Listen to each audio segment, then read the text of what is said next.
Today I'm talking to Tze Ching Yeung, who is the founder of We Disrupt Agency, which is a marketing agency that also does business coaching. And Tze Ching is the podcaster of Lead with Purpose. And everything you do is focused on purpose-driven businesses. And you're an author as well. So thank you so much, Tze Ching, for being with me today. And I wanted to kick off by asking you a question. I'm intrigued by the fact that you're interested in disrupting. And one definition of the word of disrupt is upheaval, causing upheaval. But disrupt can mean something positive. It doesn't have to mean something negative. And moving countries does cause upheaval without a doubt, one way or another. And it can be a good upheaval.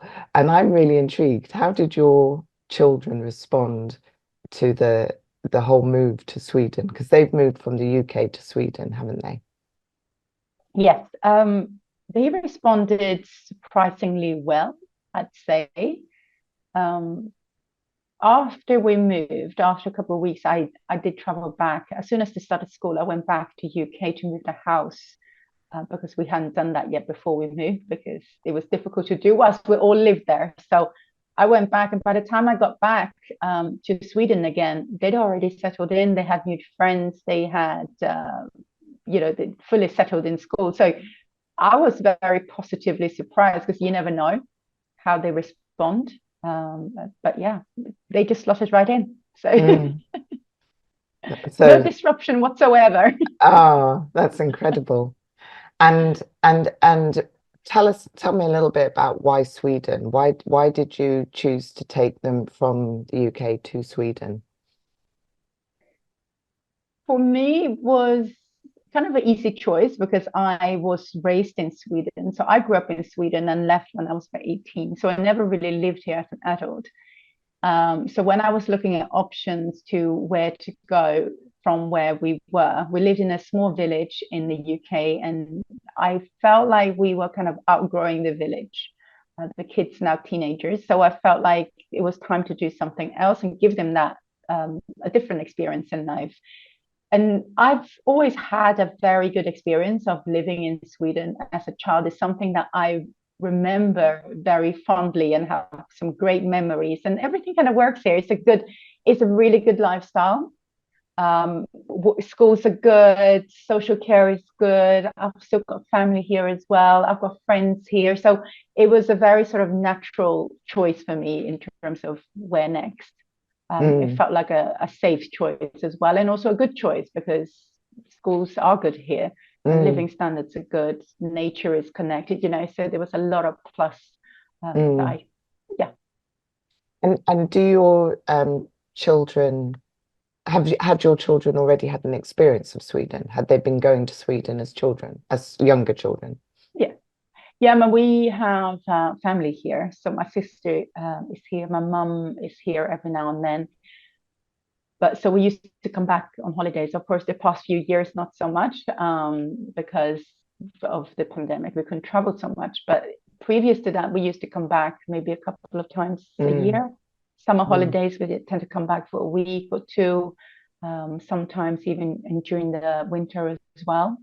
So they have been here before. So that I guess that made the transition a lot easier as well, because they kind of know Stockholm quite well. And when you were in the build-up to the move, how involved were they in the decision? Because if they're teenagers, I presume they were quite involved. They were very much involved because we had some issues with getting them over here because of my divorce that was ongoing at the time as well. So we actually had to get some paperwork done through court. So they had to actually be interviewed, which was really interesting. They had to be interviewed by the social services to make sure that I was making the right decision for the kids. And the social carer actually said to me at the time, he said, "Oh my gosh, I'm so impressed by your kids, how adaptable they are and the way that they think about this move." Because one of their concerns is to take a child from one country to another and then not having prepared them enough, or that they are not prepared for the move. So they asked loads and loads of questions. And of course, I wasn't there, but what they said to me after is like they were so impressed with the way that they handle those questions, and they'd ask them things like how do you know this is the right place for you, like how do you feel about the move? And I think their response was, well, if it isn't, we'll just move back. They were quite chilled about it, so that Mm, was really nice to hear. And yeah, so they were very much part of the process. They chose all the schools themselves, and mm, we visited one school or two schools, I think, and then they picked one of those. So yeah, very much involved, and I think they need to be. It mm. is very much their life as well as it's mine, right? Yes, absolutely. Yeah, Mm. and it will empower the dynamic of you all living there if you're all on board with the decision. Yeah, absolutely, Mm, absolutely. mm. And you were the one who had this passion, this purpose that there is value in them moving abroad. And what drove that? What prompted you to have that? Um, I know you've moved. Was it Mm. connected to the fact that you've moved, or was it another reason altogether? I think definitely connected with the fact that I moved. I think when you start to travel, I traveled a lot with them as kids as well. So I started traveling with them when they were maybe like 3 months old. As soon as I could, I started traveling with them. They've been around the world before they were like 2 or 3. We always traveled as a kids, but then they started school and we couldn't travel anymore. I think it's really important to open your eyes to broaden the horizons of what is around you, and not just exist in this little bubble of the comfort of your existence.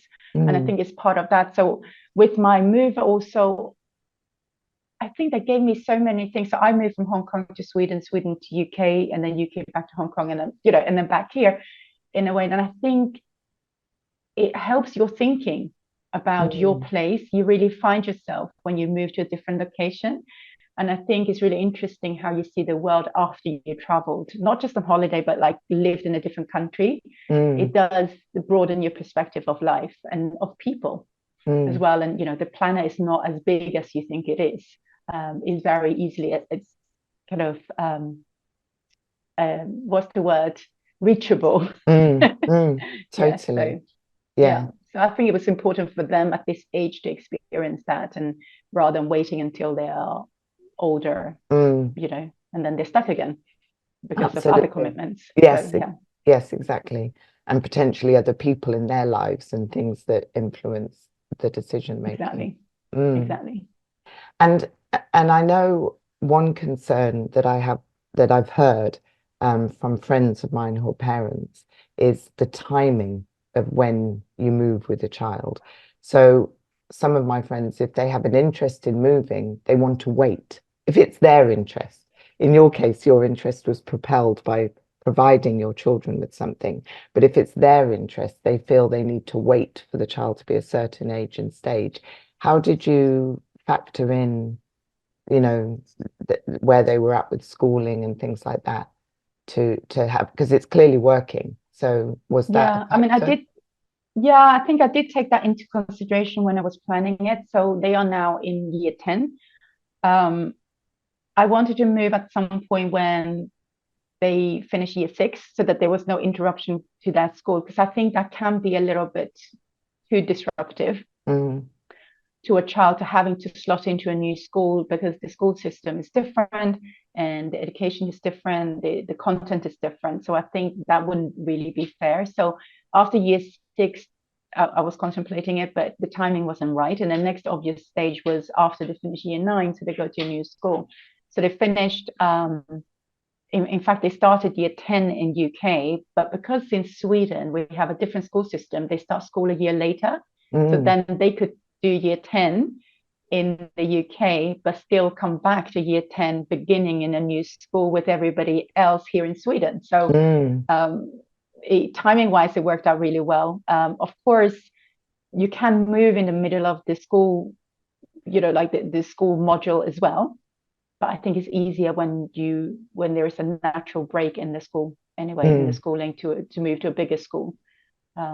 And it also helps with making friends, because there's lots of new people starting at the same time, and mm. it's much easier to connect with other people who are starting, rather than just coming into a school where everybody have already made friends. Absolutely. Yes. when I moved schools from country to another country, I was very young, so I was 6, and I moved quite a few times, so it was a little bit tumultuous. And you said that it wasn't disruptive. What do you think were the things? I'm just thinking of parents listening to you. What do you think are the things that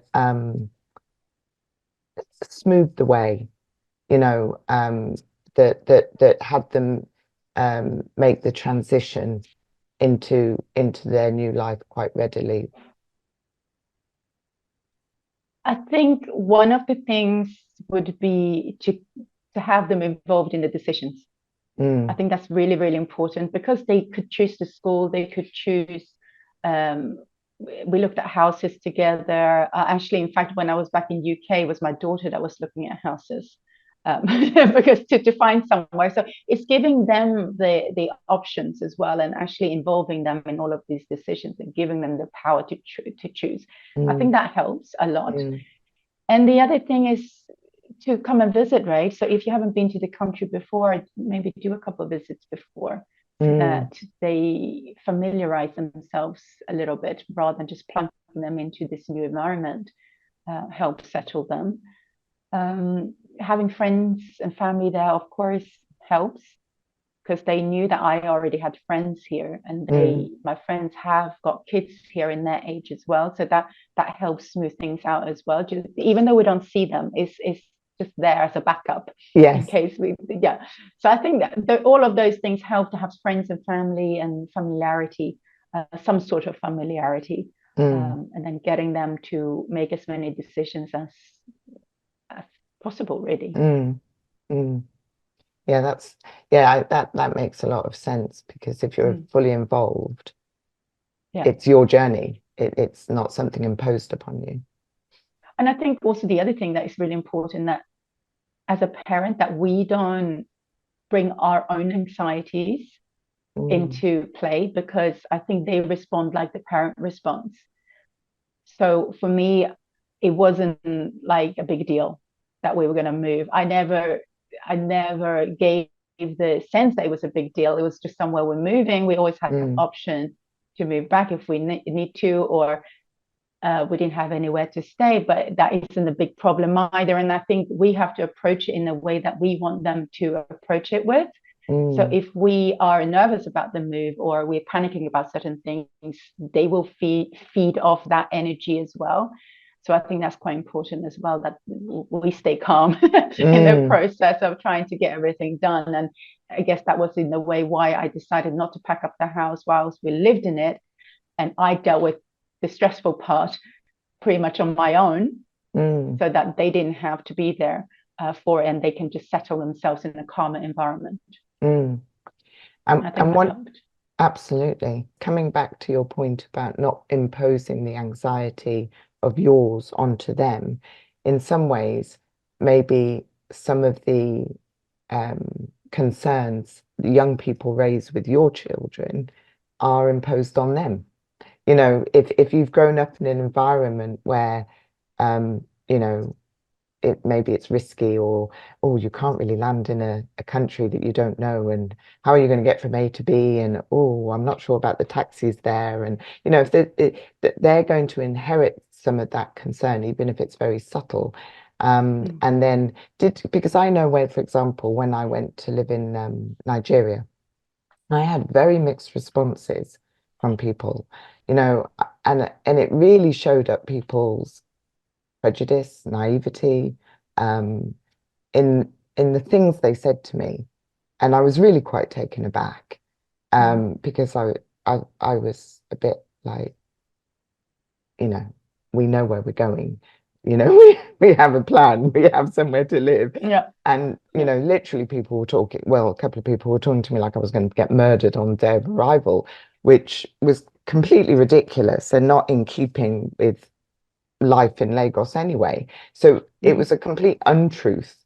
And so did you or your children have to go through anything like that where you're having to contend um a kind of you know, and what am I trying to say? Where people impose they don't mean to, but they're imposing their concerns or their opinions, and it's quite hard to then keep going. I found it very easy Yeah. to keep going because I'm a grown up and I could just think for myself. Mm. But peer pressure is quite influential. I think there was a little bit. I think that I think it comes mainly from adults more Mm, than anything. Is that mm, fear of change, and adults like, is this really the right decision? And actually, I had a lot of kind of flashback, maybe perhaps from their father's side, saying that this is not the right decision. Why are you moving them to a different country? Like they should stay here, schooling is better here, all of these things. But actually, I think it does come from a place of fear as well, like wanting to make the right decision for the children, and not having changed so much in their own lives, and the fear of like what could happen over mm, there. Is this the right mm, decision? I was certain it was the right decision. So like you, it's like it doesn't, whatever people said, it didn't really matter because I knew this was the right decision. mm. But I think in terms of the kids, their friends were really excited for them. Of Ah, course, they missed them, and said, "Oh, I don't want you to move. We're going to really miss you." And then they started to, amongst themselves, plan trips over, or how they can stay connected. And I think that took away that uncertainty for them, and they mm, could retain that connection with each other. But yeah, they were all very excited mm, for them. I think most of them, anyway, that I've mm, heard. mm. Yeah, I do find that young people are quite realistic, so they will quickly discover, you know, what to do rather than, Mm. yeah, so that makes sense that they would just work it out. Let's go from there because if you compare your children's experience with yours when you made a move, didn't you move? I can't recall. Was it around 18? Did you move at some such age to when were you a teenager Yes, when you moved yeah. So somewhere? when I was 18, I moved to UK Mm, from Sweden. So first move I made was when I was 6 to Sweden, from and Hong then Kong. I left, yeah, from Hong Kong, and then from Sweden to UK by myself when I was 18. Mm, Um, I didn't even think anything about it, and then it was funny. It wasn't in my mind a big deal that I was going to move to a different country to study all by myself with nobody there.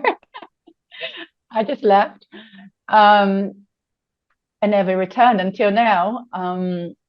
So their experience, I guess, is somewhat different because they are coming here with me. We're still coming here as a family. That prepares them in a way for their next move. mm, Was I ready to move when I was 18? I don't know. I had a lot of mm, fun, mm, and it was pretty intense. And you have to grow up very quickly, or not. mm, I think this is a much more controlled and a safer way to move and experience your first move. So by the time they're 18, they're now 16, they'll be fully ready to go mm, wherever. mm. Yeah, they may well elect to go to a university somewhere interesting and different, mightn't they? Yeah, that is how it sounds. I'm Oh I'm wow. bringing them here so that they can have, because the Swedish universities are free, right? So I wanted to give them that option. Mm, So to come here and then they can learn the language and be part of the Swedish school system. That was also one of the reasons why I chose to come now versus mm, later, because then they have the option of going to a Swedish university for free. And of mm, course, I don't think they're going to stay, but at least they have the option, and they might go back to the UK. But my daughter is thinking about going to the US, and I don't know. mm. Who knows? Yeah. That is their next move. Yeah, absolutely. That will be their next move. Absolutely. And Mm-hmm. and it Mm-hmm. will be interesting at that point whether they choose different paths from each other. Whether they both choose UK, whether they, want, like you said, your daughter's interested in US, your son might go somewhere different. And how was your move at 6? Because at 6, I moved from Zambia to the UK. Mm-hmm. And so how was your move? I can't remember it so much Mm, because I was only 6. I have yeah. great memories of going to school.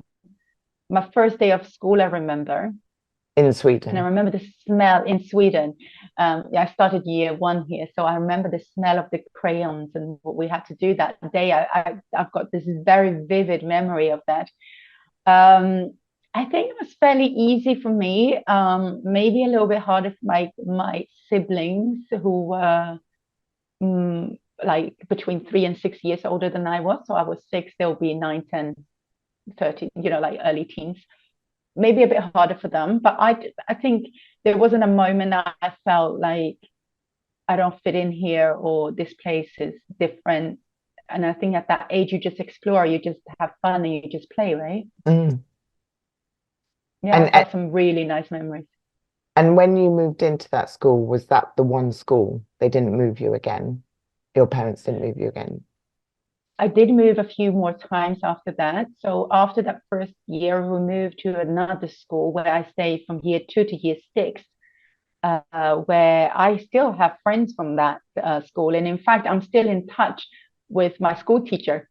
Mm. And I met up Wow. with her recently, which was super nice because I remember her so well. And those formative years of year two to six, we did a lot of things together. And I was asking her about how was it as a student. Do you remember me? It's amazing that she still remembers like the class so well, Mm. and she still has the school register from back then. This is a lot of times, like I don't even know how many years. I'm not going to reveal how many years ago because then you can. It's a lot of years ago. And I asked her, I said, do you remember what I was like at school? And she's like, you were always very good. I'm like, okay, but do you ever remember that I couldn't speak Swedish? She's like, no, your Swedish was fluent, which is really interesting because I thought I was fluent. And to her, I was fluent as well. And to other friends that was in my class, I asked them, we had that same conversation. They're like, no, you were perfect. Like your Swedish was always perfect. And I just moved to that country. So I Mm. think as a child, you just pick up the language so quickly. Mm. I can't remember a day of not understanding Swedish, which is weird. Wow. That's amazing. Yeah. Mm. Yeah. So yeah, I think you adapt so quickly when you're that little. Mm. Yeah, absolutely. Yeah, I mean, I did at some point say to my parents that I always spoke Chinese with them, but I Mm. was no longer Chinese. Mm. I wanted to be like Swedish kids and Yes. do things that the Swedish kids did. And I always said, you moved here, now we have to be Swedish. I- I don't think they took it very well. Yeah. But that was your way of settling in that suited you. So Mhm. yeah, And that also, yeah, makes a lot of yeah, sense.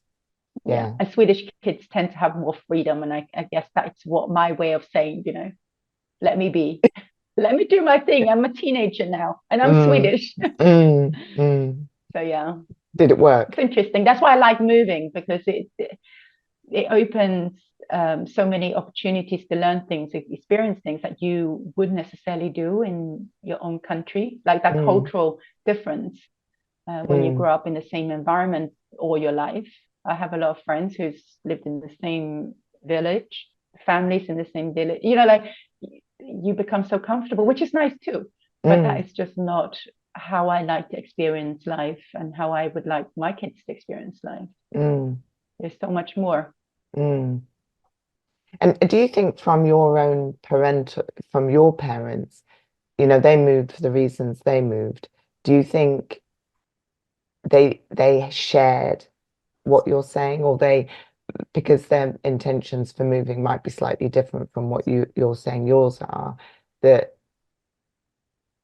you're, that you weren't quite on the same path in that thinking, in the thinking you're just talking about now. What I mean is if they wanted to come for jobs and things like that, and the betterment of educational, if those were the factors, they're still not necessarily expecting their child to go, hey, I'm Swedish. They're more Yeah. expecting their child to conform to cultural norms of that they've grown up with, or were they Yeah, not I like that? think I don't think they really thought about Mm. that thought about it that much. I think they moved more for the betterment of our lives. Um, for jobs and more security, all of that, and have a different kind of life to what we had in Hong Kong. I don't think they actually, maybe they did. I should maybe ask my mum this, but I don't think they thought as far as what's going to happen with the cultural differences. How are we going to function as a family, or how is this going to affect the children in kind of that longer term Mm, thinking? mm. Whilst my move now starts with that, right? It's Yes, like, how can I make this a cultural a benefit for my children rather than just the pure practical. I think for yeah, my parents, when they moved, was much more of a practical approach, and then yes. the cultural, the emotional, all of that wasn't fully considered, perhaps. Maybe it was, but yeah, I don't know. Mm. No, no, exactly. I think I asked because my father's Ghanaian, my mother's English, um, and um, and when they made the decision after coming back from Zambia that that their children would be raised in England, I think my father took a step back culturally, because one, we were mixed race children, so we were going to contend with that, and I think he wanted us to kind of find our way in England. And obviously he was going to be a very present father and have his influence, and there were Mm-hmm. certain things he didn't tolerate, like rudeness, and there were certain ways my friends could talk to their English parents. If I had talked to my parents that way, it would not have gone well. Even if it was jokey, Yeah, it would have been seen as disrespectful or rude. So, yeah. and that I understood. But he talked to me about it from a relatively young age. You need to find your way, and I'm here. Mm. But it was, and I don't know what that must have been like for him to kind of literally allow your child to kind of immerse themselves in the culture they find themselves in, Mm. and then come to you, the parent. And there were challenges because there were things I'd want to do, and he would be no. But yeah, it was interesting that he really endeavored to have that as an ethos to be like, Mm. we brought you here, we put you on the planet, we put you into this culture, you need to go navigate it, and we're here. Rather Mm. than, I need you to own this culture and be in this culture. Yeah, I think that's a really nice approach, isn't it? Because we do need to learn. That's part of moving the country. We do need to learn to navigate within these cultures. I think my parents, although they are very culturally very Chinese, they are a bit more liberal than many other Chinese parents I've seen. I was always allowed, I don't know whether that's because I'm the youngest child as well, I was always allowed to explore my own path. There Mm, was never a moment that kind of that they said to me, you have to do this or you have to do that. I mean, some certain things. I was always very free in my existence, as in like what I wanted to do, who I would hang out with. I mm, think there were some disagreements every now and then, a cultural disagreements of this is when I came out and said, I'm Swedish now. That was my comeback. When I needed something to happen in my way and not their way. I think mm. there were some frustrations with that, but I think that's a normal parenting issue versus a more cultural one. Absolutely. Yes. Yes. Yes. Yeah. It's interesting, like with parenting and navigating different cultures and how you bring your own culture into in a different culture and how you retain that cultural difference, Mm, or like, or do you let go of it? Because I also know that some people fully let go of their own culture to immerse into another culture, um, which is weird as yeah. well. Yeah. It's Absolutely. finding that balance, isn't it? I mean, Absolutely. yeah. Yeah. Yeah, absolutely. It's because I remember as a small child always asking my father about um, the Ghanaian culture, and I was asking to learn the Ghanaian language, but my father spoke several dialects. He didn't know which one to teach me, so he ended up not teaching me. But and he would tell me stories My mum could tell made up stories, my dad couldn't. So my dad told real life stories of his life, Yeah. So yeah, so absolutely it needs to filter in somehow. Mm. Mm. And what would you say, you were the 6-year-old, the young adult who's made these moves, you now made a move, in effect returning. How is it? It was driven as a purpose for your, almost like a gift for your children. But how is it for Mhm. you returning after so many years away? Um, I don't know yet. I was asked Mm, this just the other day. I feel like I'm home, mm, but then I felt like I was home in England, mm, which is where I've now lived most of my adult life. mm, Well, the entirety of my adult life, actually, apart from a few years when I moved back to Hong Kong as well. I feel equally as home here as I would feel maybe in UK. When I recently went back to UK, and I was driving from the airport back to my old place where I used to live, I felt like, oh, I'm driving home now. So I haven't quite been here long enough to feel detached from England yet. mm, But then I never really detached from Sweden when I was in mm. England. Yes. And I never quite detached from Hong Kong as a place as home as well, although that is probably the place where I feel the least at home Mm, of the three. So I don't know. I feel like I'm at home, but then, yeah, it can all be home. mm. Absolutely. So yeah, I feel equally as home here as in UK, I would say. Mm. But that must be a comforting thing. At least it hasn't taken you by surprise, that you haven't, No, that it's just another piece of a transition rather than a jolt. yeah. And I think also partially it's because I work from home. Mm, So I don't actually go out there in the real world that much. I know it sounds terrible, but I did the same in the UK as well. I work from home, so it's not I have to like fully immerse myself in a different culture in an office with surrounded by lots of people.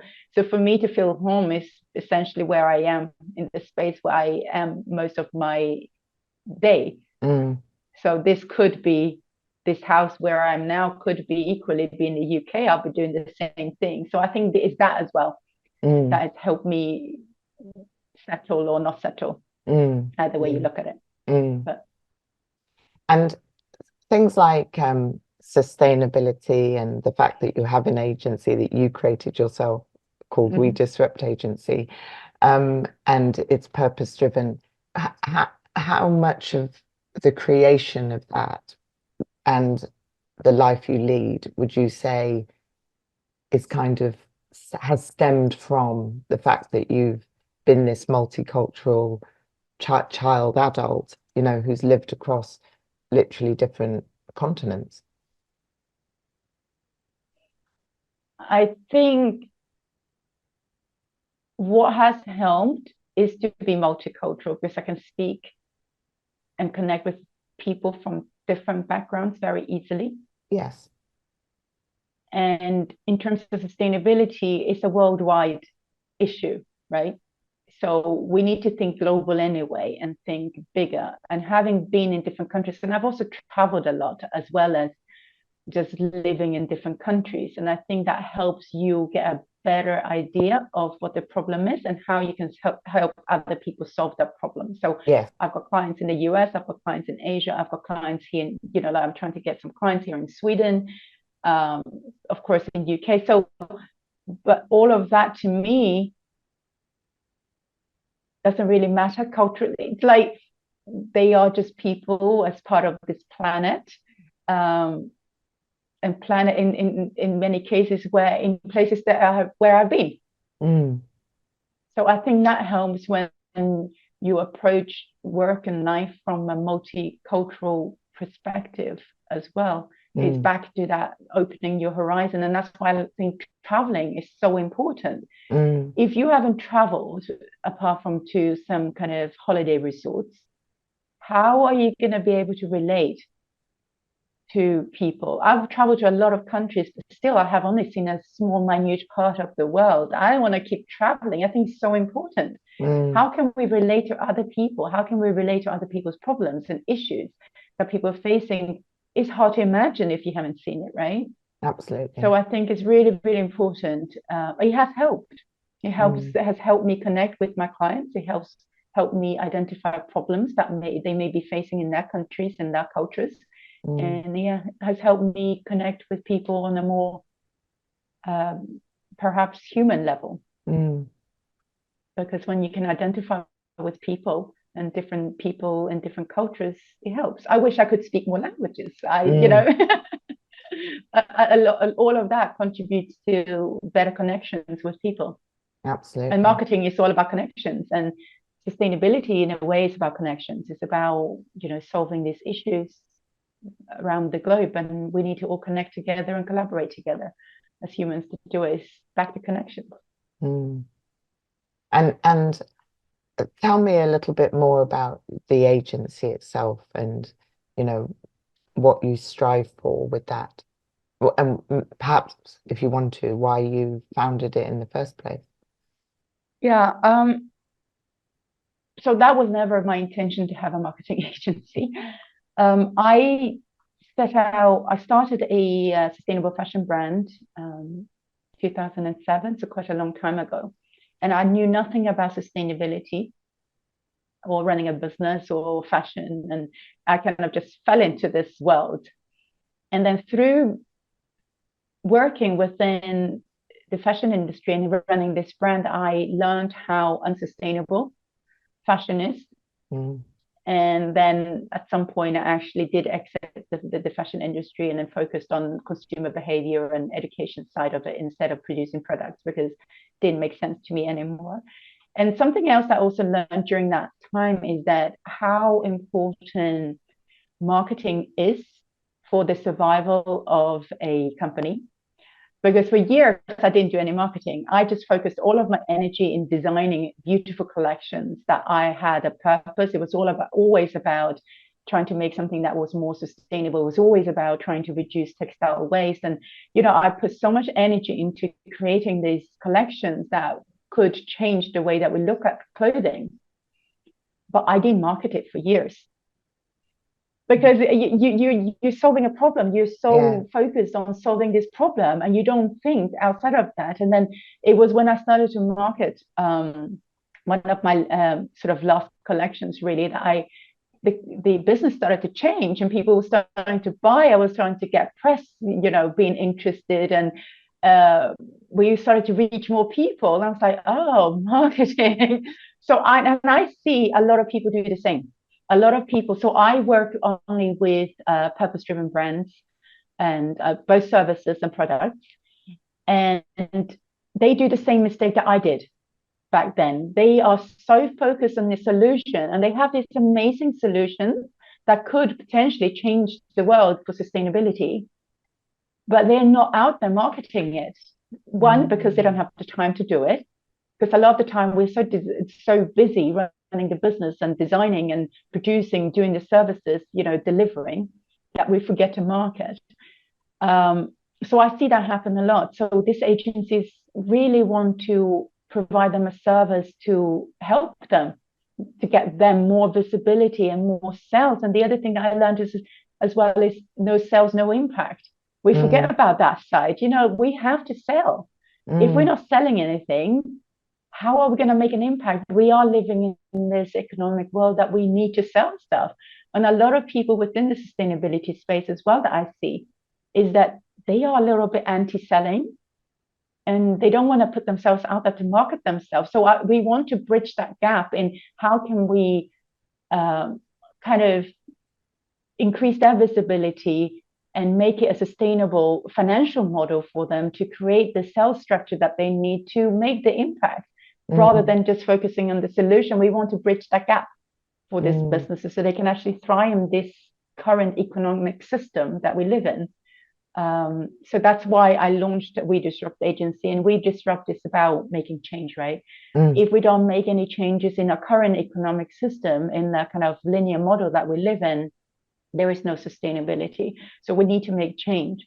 And that's how the name came. It's about disruptions in the current system to make it more circular, to make it more sustainable, to make changes that drive positive change. Yeah, so there was a journey to why I decided to launch this agency, is to help sustainability thrive, really sustainable businesses thrive within this current system. And now I do not just provide services, I also do a lot of marketing and sales training as well.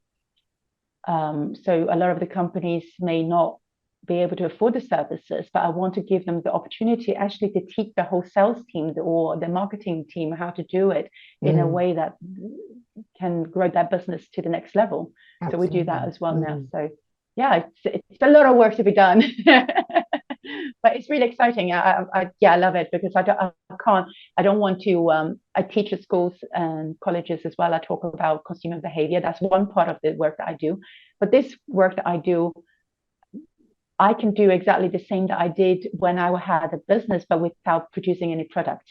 Yes. I'm not willing to anymore, to produce anything else anymore. It doesn't fit with my own ethos anymore. But I'm very happy to help other people market their businesses and their products and services, so that we can all together then create more sustainability on the planet. We have to work together, and that is my way of contributing back. Absolutely. That's an extraordinary evolution of where you started and where it came round to, and you saw what was missing, and now you provide what's missing to others that they might not even have seen was missing at first. They're just, like you said, serving an intention, and it's remarkable. So we'll see where that takes. It's all a journey, and I think we all, as business owners, as people, I do believe that there is that journey we go through, and then we just have to share of whatever we've got at that point where we are to people who may not have gone through that step yet. So that is very much my approach to life and business. Yeah. And you're an author. What do you, I didn't actually know that, so I apologize. What do you write about? What do you write about? I've just written a book called Making Sense of Fashion. It is a guide to help consumers understand the fashion industry, and also how they can take positive action to make the fashion industry more sustainable. This is based on a lot of work that I do with schools. I also used to have a social enterprise with the same ethos, where we used to teach young people about sustainability, about the fashion impact, and involving them within the community, and how to create a healthier environment and a healthier community and healthier younger people in terms of mental health. So all of that is connected, and I write about that in the book. I still get so surprised every time I go out to schools to talk about sustainability, about fashion impact, and how little they know. Because I've been in this world for so long, you always feel like they should all know that how bad the fashion industry is. We should all know how many liters of water goes into producing a pair of jeans. It's like 20,000 liters of water for one pair of jeans. We should know all of this. We should already know that we can't recycle clothing. Only just about 1% of the clothing gets recycled, 1 to 3 or 5%, depending on where you're looking at the stats. I feel like we should all know this, but we don't. So I've written that book really to empower more people to find out more, and also give them the action steps to make a positive change in the way that we consume fashion. Because a lot of the time people feel like they can't do anything about it anyway, and it's not up to them to do anything, it's the industry, and but there's always excuses why we're not doing anything about it. And so in the book I talk about within industry what we can do as consumers, what we can do, how we can reduce the impact, how can we go out there and talk about these topics more, how we can consume less, how we can learn different skills that we need. So it goes through each step that we can take as consumers. to create change around us. And I think it's up to each one of us to create positive change. It's not just like, yeah, they can do it and I don't. I just carry on doing my thing because I can't do anything about it. It's not like that. It's about empowering more people to take action. So that's why I wrote that book. That's brilliant. And yeah, making it an everyday understanding. Just something we know. We all buy clothes. So, we do. But how can we buy clothes? And asking those questions like, how can we buy it differently? How can we look at clothes differently? It's asking those important questions that we don't. That's exactly what I meant. Yeah, that's brilliant. And the industry don't want us to ask these questions because they want us to continue to consume. But what happens with all the clothing that we throw out? What do we do with it all? Have we ever asked that question? No, we haven't. What happens with the clothes that we give to charity shops that they can't sell? All of those things, I think we need to just bring more visibility to it. And there's lots of work to do still. I mean, I haven't bought anything new for about 6 or 7 years now. And it's very doable. It just starts with one day after another day, and then a month, 2 months go by, and now I haven't bought anything new for myself for the past few years. There are options out there, and that's what that book describes as well. Wonderful. And would you like to say anything about being a podcaster? A podcaster is fun. I mean, I launched my podcast just last year, so I think we're episode 48 or something. It's for me, it's another way for me to help teach what I know and help inspire and empower more business owners to become more sustainable in their approach to business.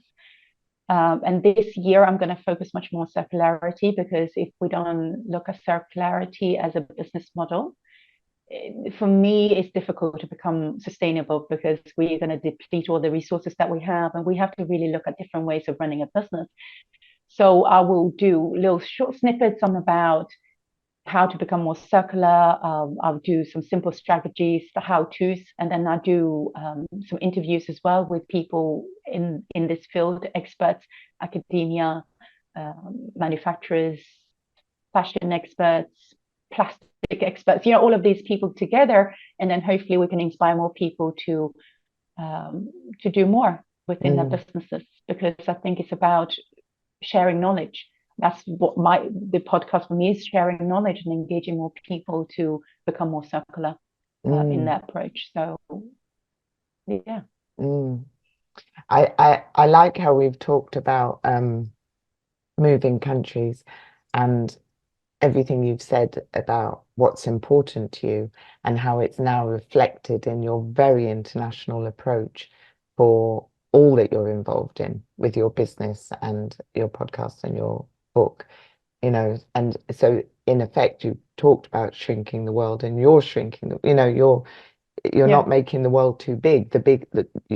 You're making everything very manageable and communicate it far, to have a far-reaching communication for the message and the fact that you work with international businesses, does widen the likelihood of your mission being realized.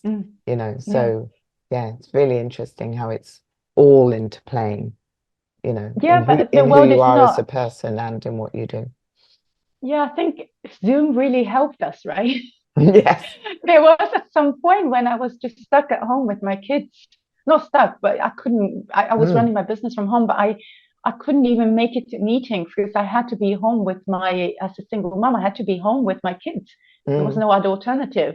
And I would miss meetings. I would miss networking events. I would miss all of that. But all of a sudden, now the last few years, we've got Zoom, and our world became so small.